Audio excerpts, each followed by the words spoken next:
Welcome to the Food Lovers Dietitian.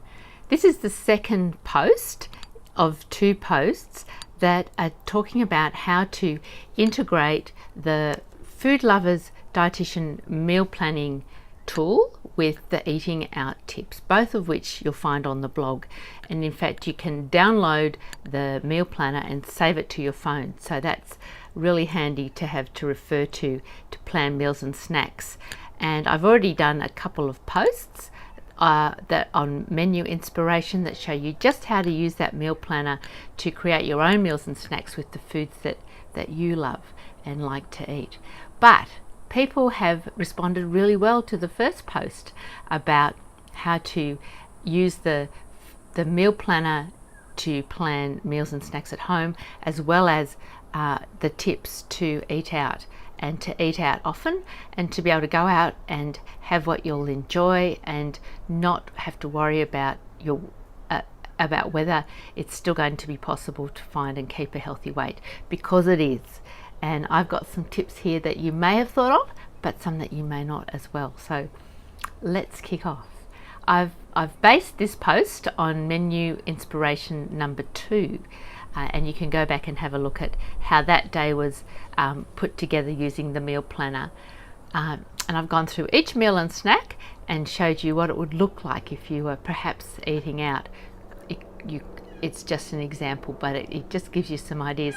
And the key message is it gives you reassurance that you can put the eating tips into practice, eating out tips into practice, and you can follow those key messages of choosing smaller amounts, because the foods are often larger and richer, and savouring and eating mindfully what you really enjoy.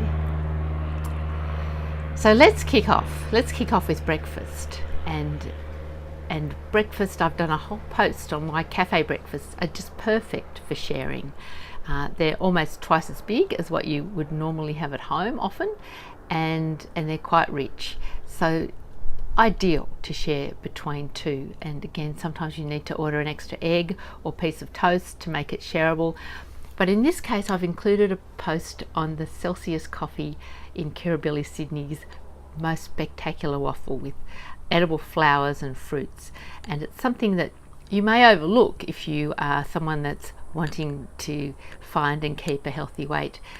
But you don't need to. You never need to skip the best thing on the menu if you follow these strategies. And really, this waffle is quite large and very satisfying in terms of being a beautiful experience. So it's perfect, again, for sharing between two people. In fact, it's almost large enough to share between more than 2 people, probably 3.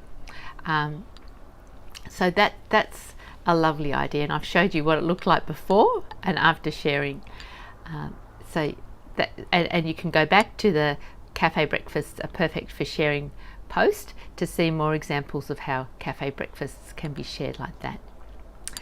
Then for the morning snack, what I've included there is actually a cappuccino coffee, because normally I say, unless you've got plenty of dairy serves in the day to play with, a skim piccolo coffee is often the best bet if you're buying a bought coffee, because it uses just a smaller amount of milk. It's just using 1/4 of a dairy serve, especially if you're a person that likes a couple of coffees. So the milk and the kilojoules in milky coffees can really add up over the day. Not a problem if you're not having much other dairy. In fact, it can be quite good to get that calcium. But if you are and you want to have plenty of dairy to play with, then piccolos are the go. But if you're out at a cafe and it's the morning or the afternoon, and there really isn't anything on offer that you consider to be calorie worthy, that you would really enjoy eating, well, a larger milky coffee is actually often the best bet and will just really hit the spot. So ordering a regular or a larger coffee in that case can be a really good option. Then for lunch, what I've included for lunch is an Israeli shashuka, and this was actually a delicious dish. It came with 2 warm pita breads and it's actually at Schenken Kitchen on Enmore Road in Sydney if you want to chase it up. But it's a delicious dish and perfect for sharing, because a pita bread is really like 2 slices of regular bread, so it's like having a sandwich, especially with this rich tomato sauce with an egg and in it, and an eggplant and halloumi.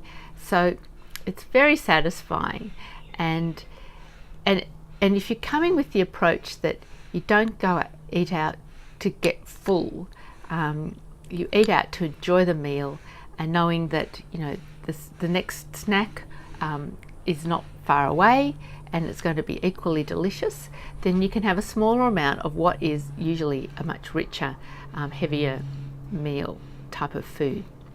So it's not just cafe breakfasts that are perfect for sharing, but cafe lunches can be terrific as well. Then for afternoon tea, I've included a beautifully decorated cupcake. Cupcakes are getting bigger and bigger than they used to be, so that makes them great for sharing.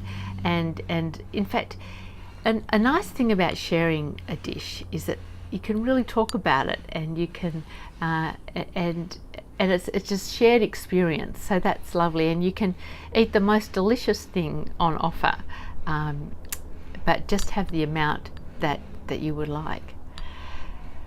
So that brings us to dinner. And for dinner, I've posted a meal that would be perhaps eaten at somebody's house if you were an invited guest to dinner. And now that can be trickier than ordering from the menu, because often you don't want to make a fuss, or you don't want to hurt people's feelings by not having the amount of food that they choose for you.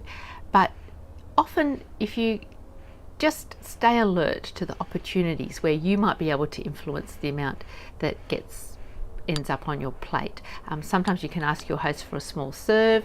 Sometimes you can offer to help in the kitchen when the plating up's being done.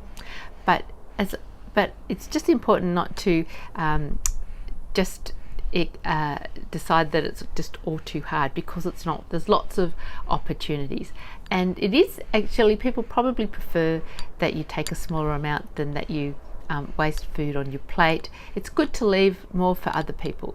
So more and more these days, people are putting the food out for people to help themselves, or putting it in the middle for people to share. So there is still that opportunity to take the amount that suits you. And then that brings us to dessert, which again is a small, delicious hazelnut mousse dessert that's perfect for sharing between two people. And I guess I want to encourage you that if you're eating with other people, even if they're not big fans of sharing, by the time it gets to dessert, people are often well satisfied by the main dish, and looking to just share something a little bit special and delicious. So often it's not hard to find people to share dessert at the end of the day. Now, with dinner, another idea that I haven't yet mentioned is that if you're going out for a meal, it's a great strategy to offer to take a salad to share.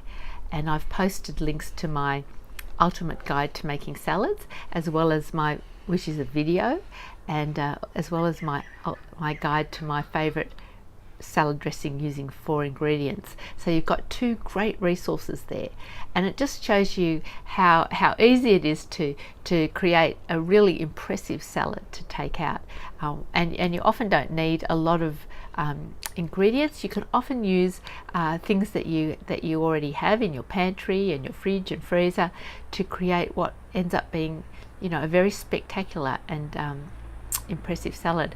And I'm always being complimented on the salads that I bring along, because people just love them. People really love a great looking salad, and it gives plenty of salad for everybody to be able to share and enjoy together.